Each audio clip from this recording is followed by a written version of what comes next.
निकिता जो कि बस अपनी दादी सास की शादी के पीछे पड़ी थी। जब ये बात उसकी सास को पता लगती है तो उसकी सास उस पे गुस्सा करते हुए उससे बोलती है, ये सब क्या है बहू? क्यों अपनी दादी का मजाक बनवा रही है बुढ़ापे में? ये सब शोभा नहीं देता। अरे शादी ब्याह का भी एक समय होता है, समय निकल जाने के बाद कुछ भी अच्छा नहीं लगता। प्यार करने की कोई उम्र नहीं होती माँ जी, और मेरी दादी का प्यार बहुत समय से अधूरा रह गया था। इसीलिए अब मैं चाहती हूँ कि उनका प्यार पूरा हो जाए, और जब उन्हें प्यार पूरा करने का मौका मिल रहा है तो मैं क्यों जाने दूँ। देख, वो मेरी सास है और मेरी सास का इस तरीके से मजाक बनाना तो मुझे बहुत गुस्सा आएगा। और तू ये जो 3-5 करने में लगी हुई है ना, इसके पीछे ध्यान मत दे। घर में और भी बहुत सारे काम है, उस पे ध्यान दे। क्या बुढ़ापे में मेरी सास की शादी के पीछे पड़ी है? माँ जी, आप तो ध्यान दे नहीं रहे, कम से कम मुझे ही ध्यान देने दो। और आपको ना भी पूरी सच्चाई नहीं पता। जिस दिन आपको ये पता चल जाएगा उस दिन ना आप भी शामिल हो जाओगे शादी में। कैसी सच्चाई जो मुझे नहीं पता और तुझे पता है? तभी वहाँ निकिता की दादी सास सुलेखा देवी आती है। सुलेखा निकिता को कहती है, निकिता बहू, ये सब क्या है? मैंने तुझे कहा था ना कि ये बात कभी किसी को नहीं बतानी। अपने कमरे में जा और जितना बोला है उतना ही किया कर। और रही बात मेरी शादी की या फिर मेरा जो प्यार बहुत समय पहले अधूरा रह गया था, उसके बारे में तुझे चिंता करने या फिर किसी और को चिंता कराने की जरूरत नहीं है। जो चीज तब नहीं हुई वो अभी भी नहीं होगी। इस तरह से निकिता अपने कमरे में चली जाती है। निकिता की सास के दिमाग में अब वो बात चलने लगती है कि आखिर ऐसी क्या बात है जो उसकी सास ने उसकी बहू को बताई और उसे नहीं बताई। ऐसे ही कुछ दिन बीत जाते हैं। एक दिन निकिता की सास मौका देखकर निकिता के पास आती है और बोलती है, अरे बहू, तेरी दादी सास ना मंदिर गई है, अब घर में कोई नहीं है। अब जल्दी से मुझे बता दे कि आखिर ऐसी कौन सी बात है जो मेरी सास ने तुझे बताया और मुझे नहीं बताया। नहीं माँ जी, अगर मैंने आपको बता दिया ना तो दादी सास बहुत गुस्सा होंगी। वो कभी मुझे अपनी कोई बात नहीं बताएंगी। बहू, तुझे ना मेरी कसम है, तू चाहती है ना कि तेरी दादी सास की शादी हो जाए, तो मैं वादा करती हूँ अगर तू मुझे ये बात बता देगी तो मैं दादी की शादी जरूर करवाऊंगी। सच माँ जी, मैं यही चाहती हूँ कि बस दादी जी की शादी हो जाए किसी भी तरह। अरे हाँ, बता भी। अच्छा मुझे एक बात बताओ, आपको पता है आपके ससुर जी कौन है? नहीं, जब मैं शादी करके इस घर में आई थी तब तेरी दादी सास अकेली थी, और जब मैंने उनसे अपने ससुर जी के बारे में पूछा तो उन्होंने मुझसे ये कहा कि मेरे ससुर जी काफी समय पहले चल बसे थे, उनको तकलीफ ना हो इसलिए मैंने इस बारे में ज्यादा पूछा नहीं। माँ जी, दरअसल बात यह है कि दादी सास उस जमाने में किसी से प्यार करती थी। उस जमाने में लव मैरिज करना बहुत बड़ी बात होती थी, हर कोई इनके प्यार के खिलाफ था। इसी बीच दादी सास की बहन की डेथ हो जाती है और दादी सास को घर परिवार और समाज और पूरी जिम्मेदारियों को देखते हुए मेरे ससुर जी यानी आपके पति को उन्होंने गोद ले लिया था, जो कि दादी सास की बहन के बेटे। उन्होंने कभी शादी नहीं की, अकेले मेरे ससुर जी यानी अपने पति को पढ़ाया लिखाया और बड़ा किया। सच में ऐसा हुआ था? हाँ, और दादी सास उस जमाने में जिससे प्यार करती थी वो अभी तक कुंवारे हैं। उन्होंने भी दादी जी से सच्चा प्यार किया था और वो दादी का इंतजार आज तक कर रहे हैं। जब इस बात का पता मुझे लगा तब मैंने सोचा किसी तरह इनकी शादी करवा देती हूँ। जो प्यार कई वर्षों पहले पूरा नहीं हो पाया अब जाकर पूरा हो जाएगा। लेकिन ये कैसे होगा बहू? दादी सास अभी मंदिर गई है। एक काम करो, आप मेरे साथ चलो, मैं आपको दिखाती हूँ कि दादी सास अभी भी कितना प्यार करती हैं उनसे। दोनों सास बहू मिलकर मंदिर जाती हैं। वो दोनों देखती हैं कि मंदिर के पीछे सुलेखा देवी अपने प्रेमी विजेंद्र सिंह से बातें करती है और कहती है, देखो मैं जानती हूँ तुमने मुझे बहुत सालों बाद फिर से देखा है, पर मैं चाहती हूँ कि तुम अपने जीवन में आगे बढ़ो, क्योंकि अब मुझे ऐसा लगता है कि मेरा जीवन न खुद जीने के लिए बना है न दूसरों के लिए। मेरे पास मेरे बच्चे, उनके लिए मुझे जीना है। सुलेखा, मैं तुमसे अभी भी बहुत प्यार करता हूँ और अगर तुम अपने परिवार के साथ मुझे शामिल करना चाहोगी तो मैं तुम्हारे परिवार को भी अपना परिवार बना लूंगा। मैं अभी तक कुंवारा हूँ, मैंने शादी नहीं की क्योंकि मुझे तुम्हारे साथ ही अपना जीवन बिताना है। अब जो भी 2-4-3 साल तक की जिंदगी बची है वो तो तुम्हारे साथ जीना चाहता हूँ, लेकिन तुम हो कि तैयार नहीं हो रही। तभी वहाँ निकिता और उसकी सास आ जाती है और वो कहती है, अरे दादी अब तो मान जाओ, बहुत कम लोगों को ऐसा सच्चा प्यार मिलता है। भगवान ने आपको फिर से आपका प्यार पाने का मौका दिया, इसे मत ठुकराओ। हाँ माँ जी, निकिता बिल्कुल सही कह रही है और अब मान भी जाओ शादी के लिए, हमें कोई ऐतराज नहीं है आपकी शादी से, बल्कि हम तो आपकी शादी में शामिल होना चाहते हैं। जो प्यार आपका पहले पूरा नहीं हुआ वो अब पूरा होने जा रहा है। बच्चों, तुम समझ नहीं रहे हो, ये समाज मेरा मजाक बनाएगा, यहाँ तक कि तुम्हारा जीना भी दुश्वार कर देगा ये समाज। मैं नहीं चाहती कि मेरे वजह से किसी को तकलीफ हो। आपकी लव स्टोरी जानने के बाद ना कोई भी मना नहीं करेगा। हर कोई चाहेगा कि आपको आपका प्यार मिल जाए। और आप ना बिल्कुल भी टेंशन मत लो, हम दोनों है ना अच्छे से आपकी शादी करवा देंगे। और हाँ, मैं तो कहूँगी कि मेरे ससुर जी भी ना हमारे साथ ही रहें, इनको अकेले रहने की जरूरत नहीं है। इस तरह से सभी लोग सुलेखा देवी की शादी के लिए तैयार हो जाते हैं। निकिता तो जोर शोर से अपनी दादी की शादी में लग जाती है। अपनी दादी के लिए वो बहुत अच्छा सा ब्राइडल साड़ी लेकर आती है और अपनी दादी का बहुत अच्छे से मेकअप भी करवाती है। दादी और दादा की वो बड़े ही धूमधाम से शादी भी करवाती है। अरे दादी, आप टेंशन ना लो, आपकी विदाई तो होने वाली नहीं है, क्योंकि दादाजी भी यहीं रहेंगे, तो आपको रोने धोने की जरूरत नहीं है। अच्छा सा पोज मारो, बस यही एक मौका है। अच्छा बेटा, शादी हो जाने दे मेरी, फिर बताती हूँ तुझे कान खींच लूंगी तेरे। अरे माँ जी लो अपनी जिंदगी, कल तो आपकी सुहाग रात है। इस तरह से हंसी खुशी सुलेखा की शादी अपने प्यार से हो जाती है। कहते हैं अगर किसी को सच्चे दिल से चाहो तो भगवान आपको उससे आज नहीं तो कल मिलवा ही देता है। ठीक उसी तरह से सुलेखा देवी का भी काफी पुराना प्यार उसे बुढ़ापे में मिल जाता है। राधा के पिता के गुजर जाने के बाद घर की सारी जिम्मेदारियां राधा के ऊपर आ गई थी। अब राधा के पास एक मिनट की भी फुर्सत नहीं थी।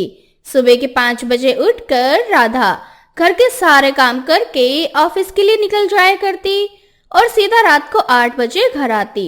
घर आकर राधा फिर से खाना बनाती और अपनी माँ और छोटे भाई के साथ खाना खाते हुए थोड़ा सा टाइम उन्हें देती और रात में नहाकर सो जाती। ऐसे ही एक दिन, राधा बेटा, आज संडे है, आज तो तू घर में है, फिर भी तू अब तक नहीं नहाई? माँ, हफ्ते में एक ही दिन तो आराम करने को मिलता है, उसमें भी घर के काम करके मैं इतना ज्यादा थक जाती हूँ कि नहाने का मन ही नहीं करता। तेरा मन क्या करता है मैं सब अच्छे से जानती हूँ। अब तेरी आदत हो चली है रात को नहाने की। देख राधा बेटा, ये आदत ना बेकार है। सुबह नहाना अच्छा होता है, इसीलिए तू रात को नहाना बंद कर दे और सुबह नहाया कर। माँ, सुबह नहाने के लिए समय भी तो होना चाहिए, मुझे इतना समय कहाँ मिल पाता है कि मैं सुबह नहा कर कहीं जाऊँ। अब प्लीज मुझे परेशान मत करो और खाना खाने दो, मैं बहुत थक जाती हूँ। राधा अपनी माँ की एक नहीं सुनती और खाना खाकर कमरे में सोने के लिए चली जाती है। ऐसे ही कुछ दिन बीत जाते हैं और एक दिन राधा के लिए अशोक नाम के लड़के का रिश्ता आता है। देख राधा, तेरे लिए रिश्ता आया है, लड़का बहुत अच्छा है, सरकारी नौकरी भी है, तू इस घर में बहुत खुश रहेगी। और जानती, लड़का शहर में रहता है, अब तो तू शहरी बहू कहलाएगी। दीदी घर की चिंता तुम मत करो, वैसे भी अब मैं बड़ा हो गया हूँ, मुझे भी नौकरी मिल चुकी है। अब मैं माँ का और घर का ख्याल रख सकता हूँ। तुम अपने ससुराल जाओ। मुझे भगाने की तुझे बड़ी जल्दी हो रही है, क्यों? तुम्हारी उम्र हो गई है दीदी, अगर अब भी शादी नहीं करोगी तो कुछ सालों बाद बच्चे तुम्हें दीदी दीदी बोलेंगे। इस तरह से दोनों भाई बहन आपस में लड़ने लगते हैं। समय यूं ही बीतता जाता है और बहुत जल्द राधा की शादी अशोक से हो जाती है। ससुराल में जाने के बाद भी राधा अपनी हरकतों से बाज नहीं आती और ऐसे ही एक दिन, राधा ये सब क्या है? जब से हमारी शादी हुई है मैंने तुम्हें हमेशा रात को ही नहाते हुए देखा है, तुम दिन में क्यों नहीं नहाती? अशोक जी, शहर की बहू अक्सर रात को ही नहाती है और मुझे तो रात को ही नहाना पसंद है। रात को नहाकर बहुत फ्रेश फील होता है। ऐसा कुछ नहीं होता, अगर तुम शहर की बहू हो तो मैं भी तुम्हारा शहरी पति हूँ। मैं तो रात को नहीं नहाता और ना ही भाभी रात को नहाती है। तुम्हें कैसे पता कि भाभी रात को नहाती है? ये नहीं हो सकता कि वो रात को नहाती हो। तुमसे बातों में कोई नहीं जीत सकता, जाओ जाकर नहा लो। अब राधा हंसते हुए नहाने के लिए चली जाती है। ऐसे ही कुछ दिन बीत जाते हैं और एक दिन जब राधा की सास अर्चना को पता चलता है कि राधा दिन में ना नहाकर हमेशा रात में नहाती है, तो वो राधा को फटकार लगाती है। राधा बहू, इस घर में बहुएं ना दिन में नहाती हैं और पूजा पाठ करती हैं, ना कि इस तरह से रात में नहाती हैं। और कल से रात में बिल्कुल मत नहाना। पर माँ जी, पूजा तो जेठानी जी करती हैं और ये सुबह नहा कर ही करते हैं। मुझे नहाने की सुबह क्या जरूरत? वैसे भी मुझे तो रात को नहाना पसंद है और मेरी ना रात को नहाने की आदत है। अगर ऐसी बात है ना बहू, तो अपनी आदत सुधार ले, क्योंकि अगर तू बीमार पड़ गई रात में नहाने से तो मैं तो तेरा इलाज करवाने वाली नहीं हूँ। बुला लेना अपने मायके से, वही आकर तुम्हारी सेवा करेंगी और वही तेरा इलाज करवाएंगी। अपनी सास की बातें सुनकर राधा को बहुत गुस्सा आता है और राधा गुस्से में वहां से चली जाती है। ऐसे ही कुछ दिन बीत जाते हैं, पर राधा घर में किसी की नहीं सुनती और रात में ही नहाना जारी रखती है। एक दिन राधा को जुकाम हो जाता है। उसका जुकाम देखकर उसकी जेठानी उससे कहती है, गर्म पानी का भाप ले लो और तुम्हें जुकाम से राहत मिलेगी। और कोशिश करो कि कुछ दिन तक तुम रात में ना नहाओ। अगर इसी तरह से रात में नहाती रही ना तो तुम्हारी तबीयत बिगड़ जाएगी। और जानती हो ना तुम कि अभी मौसम कैसे चेंज हो रहा है, ऐसे बीमार पड़ना तो आम बात है। नहीं दीदी, रात को नहाने से मेरी तबीयत कभी खराब नहीं होती। मुझे तो डर है कि कहीं ऐसा ना हो कि दिन में नहाने से मेरी तबीयत खराब हो जाए। मैं समझ सकती हूँ राधा कि तुम्हें रात में नहाने की आदत है, लेकिन कुछ ही दिनों की बात है और वैसे भी आदत को बदली जा सकती है। माफ करना दीदी, पर मैं अपनी कोई भी आदत नहीं बदलने वाली। मैं जैसी हूँ वैसे ही रहूंगी। राधा अपनी जेठानी की भी बात नहीं मानती और वहां से चली जाती है। अब धीरे धीरे राधा की तबीयत खराब होने लगती है, पर फिर भी राधा रात को नहाना नहीं छोड़ती। देखते ही देखते राधा की तबीयत हद से ज़्यादा बिगड़ जाती है और उसे निमोनिया हो जाता है, जिस वजह से वो बिस्तर से उठ भी नहीं पाती। कलमुही, देख लिया ना तूने अपनी जिद करने का नतीजा। यही होता है जब बच्चे बड़े बूढ़े की बात नहीं मानते, तो यही अंजाम मिलता है उनको। अब पड़ी रहे बिस्तर पर। राधा माँ बिल्कुल सही कह रही है, ये सब कुछ तुम्हारी अपनी गलती से हुआ है। अब चलो जल्दी से ठीक हो जाओ, और ठीक होने के बाद अगर मैंने तुम्हें कभी रात में नहाते देखा तो सोच लेना मुझसे बुरा कोई नहीं होगा। आपसे बुरा कोई है भी नहीं। पर माँ जी, दीदी, मैं समझ चुकी हूँ मेरी तबीयत रात में नहाने की वजह से खराब हुई है। मौसम बदल रहा है, इसलिए मैं आपसे रात में नहीं नहाऊंगी। मैं अपनी आदत बदलूंगी। बस कोई मुझे जल्दी से ठीक कर दो। इतना बोलकर राधा सबके सामने रोने लगती है। राधा को बच्चों की तरह रोता देख वहां खड़े सभी लोग हंसने लगते हैं। आप सब मुझ पर ऐसे क्यों हंस रहे हो? अब तो मुझे अपनी गलती का भी एहसास हो गया है। प्लीज मुझ पर कोई मत हंसो। अब तुम बच्चों की तरह हरकतें करोगी तो हम सब तुम पर हंसेंगे ही ना। देवरानी जी, आप बिल्कुल ठीक हो जाओगी। और आपको ना डॉक्टर ने कुछ दिन तक रात में नहाने से मना किया है और समय पे दवाई भी लेनी है आपको। अरे बड़ी बहू, ये सब तो इसका नाटक है। हम सबके सामने बोल रही है कि रात को नहीं नहाएगी। अरे अपनी गलती का एहसास हो ही जाएगा इसे कुछ दिन बाद, फिर ये नहीं दोहराएगी अपनी गलती। नहीं माँ जी, आप मेरा विश्वास करिए। अब तो मैं सपने में भी रात को नहीं नहाने वाली और ना ही रात में किसी को नहाने दूंगी। मुझे समझ आ चुका है, रात में नहाने से हम बिस्तर पकड़ सकते हैं। मैं नहीं चाहती कि मैं और दवाई और डॉक्टर्स की सुई खाऊं, इसलिए मैं कसम खा रही हूँ कभी रात को नहीं नहाऊंगी। मुझे लगता है राधा को इस बार अकल आ चुकी है, पर फिर भी अगर ये अपनी हरकतों से बाज नहीं आई तो हम इसे बर्फ के पानी में डुबो देंगे ताकि दोबारा बीमार पड़ जाए। क्यों? इस तरह से सभी घर वाले मिलकर राधा का मजाक बनाने लगते हैं।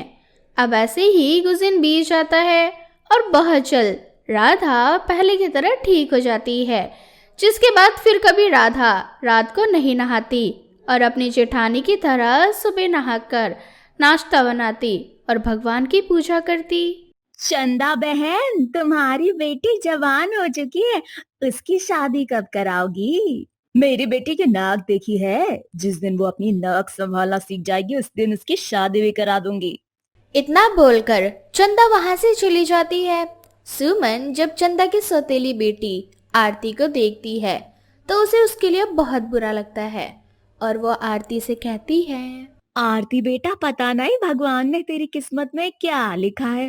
पहले तो उसने तुझसे तेरी माँ छीनी, फिर तुझे माँ मिली भी तो सौतेली, जो तुझे जरा सा भी प्यार नहीं करती। ऊपर से तेरी नाक बहने की ये बीमारी।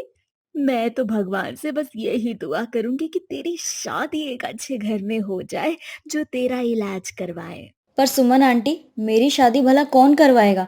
मेरी माँ मुझे जरा भी पसंद नहीं करती। वो मेरे लिए रिश्ता बिल्कुल भी नहीं देखेगी। और रही बात पिताजी की, तो वो तो जब से विदेश गए हैं तब से मुझे भूल ही गए हैं। बस हर महीने खर्चा भिजवा देते हैं। अरे आरती बेटा, तू दुखी क्यों होती है? भगवान ने तेरी किस्मत में बहुत अच्छा लड़का लिखा होगा। और रही तेरी शादी की बात, तो तेरी शादी मैं करवाऊंगी। और तेरी शादी कैसे होगी उसकी जिम्मेदारी तू मुझ पर छोड़ दे। आप क्या करने वाली हैं आंटी? बस तू देखते रहे बेटा। बस तुझसे एक विनती है, जब लड़के वाले तुझे देखने आए तो तू कुछ भी करके अपनी नाक साफ रखना। उनको पता मत चलने देना कि तेरी नाक बहती है। ठीक है आंटी। इस तरह से सुमन वहां से चली जाती है और आरती के लिए लड़के देखने लगती है।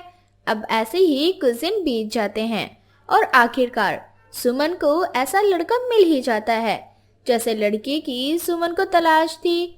अब जैसे ही सुमन को पवन नाम का शरीफ और अच्छे घराने का लड़का मिलता है, वो पवन का रिश्ता लेकर चंदा के पास जाती है और चंदा से कहती है, चंदा बहन, अगर तुम चाहती हो कि तुम्हारे सर से तुम्हारी ये सौतेली बेटी का बोझ खत्म हो जाए तो मेरी बात मान जाओ और अपनी इस बोझ की शादी करवा दो।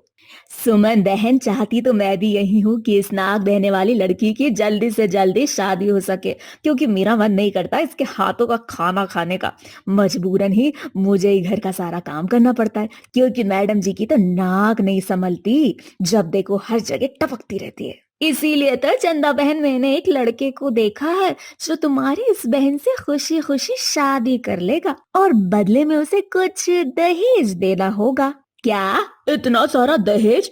सुमन बहन रहने दो इस नाग वाली को घर में ही। मैं इतना दहेज नहीं दे सकती और ना ही इस कलमोही की शादी करवा सकती हूँ। मेरा तो काम था तुम्हें सही रास्ता दिखाना, जो मैंने दिखा दिया, बाकी मर्जी तुम्हारी है। मैंने तो सोचा था कि किसी भी लड़के से तुम अपनी बेटी की शादी करवा दोगी तो उससे तुम्हारा ही पीछा छूटेगा, पर तुम जब खुद ही चाहती हो कि नाक बहने वाली तुम्हारी बेटी जिंदगी भर तुम्हारे पास रहे तो रखो उसे अपने पास। इस तरह से सुमन वहां से चली जाती है।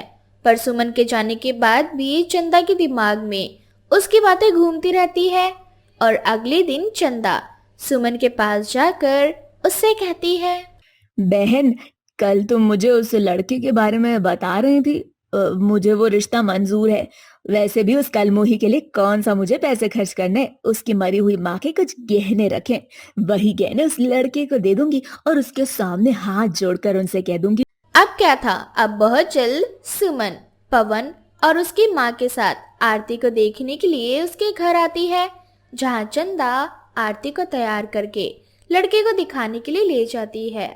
और इसी बीच वो आरती से कहती है, आय हाय कलमोही कहीं की, ऐसे जाएगी नाक टपकाती हुई उन लोगों के सामने। अगर उसने तेरी नाक बहती हुई देख ली तो वो लोग रिश्ते से मना कर देंगे, फिर पड़ी रहना जिंदगी भर घर में। माँ, आप तो जानती है ना कि मेरी बहती हुई नाक कभी नहीं रुकती, तो आप ही बताओ ना मैं क्या करूं जिससे मेरी नाक रुक जाए। तेरी माँ तो चल बसी, पर तेरे साथ तेरी नाक यहीं छोड़ गई। अरे अपनी माँ के साथ तू भी मर जाती ना। अगर तू मर जाती तो मेरे सर से बोझ पहले ही उतर जाता। खैर, अब ये पकड़ रुमाल और जैसे ही नाक आए नाक साफ कर लेना और कोशिश करना कि नाक आने से पहले ही उसे ऊपर खींच ले। ठीक है माँ। अब आरती बिल्कुल ऐसा ही करती है, पर फिर भी वो अपनी बहती हुई नाक को ज्यादा देर तक नहीं रोक पाती और पवन उसकी बहती हुई नाक देखकर उससे कहता है, आरती, इस उम्र में भी तुम्हारी नाक। नहीं पवन जी, आप मुझे गलत समझ रहे हैं। वो दरअसल बात यह है कि मुझे तेज जुकाम हो चुका है और जुकाम में मेरी नाक बहने लगती है। ओह, तो तुम्हें जुकाम है और मुझे लगा कि तुम्हें नाक बहने की बीमारी है। वैसे शायद सुमन आंटी ने तुम्हें बताया नहीं कि मैं एक डॉक्टर हूँ। अब जैसे ही आरती को पता चलता है कि पवन एक डॉक्टर है, आरती के पसीने छूट जाते हैं, लेकिन सुमन सारी बात संभाल लेती है और रिश्ता तय हो जाता है। बहुत जल्द घूंघट की आड़ में पवन की शादी आरती से हो जाती है। शादी वाली रात जब पवन आरती के नजदीक जाता है तो वो देखता है कि आरती बार बार अपनी नाक साफ कर रही है। ये देखकर पवन आरती से कहता है, आरती, तुम्हें फिर से जुकाम हो गया या फिर?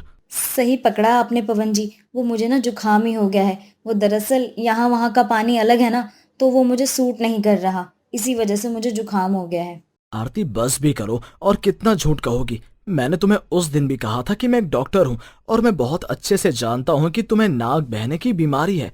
पर तुम फिक्र मत करो, मैं तुम्हें छोड़ूंगा नहीं, बल्कि मैं खुद तुम्हारा इलाज करूंगा और जितनी जल्द हो सके तुम्हारी इस बीमारी को खत्म कर दूंगा। थैंक यू पवन जी, आपने मेरी प्रॉब्लम को समझा, वरना मैं तो डर गई थी कहीं आप मुझे छोड़ ना दो मेरी इस बहती नाक के चलते। नहीं आरती, मैं तुम्हें कभी नहीं छोड़ूंगा और रही बात तुम्हारी नाक बहने की, इस आदत के बारे में तो मुझे और मेरी माँ को इस बारे में पहले से ही सब कुछ पता है।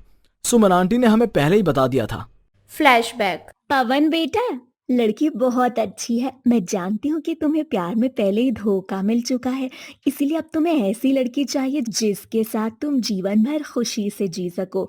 और आरती बिल्कुल वैसी ही लड़की है, क्योंकि इसकी सौतेली माँ ने इस पर बहुत अत्याचार कर रखा है। इसीलिए अगर तुम आरती से शादी कर लोगे तो तुम्हारी जिंदगी के साथ इसकी जिंदगी भी बदल जाएगी। पर बेटा, एक प्रॉब्लम है।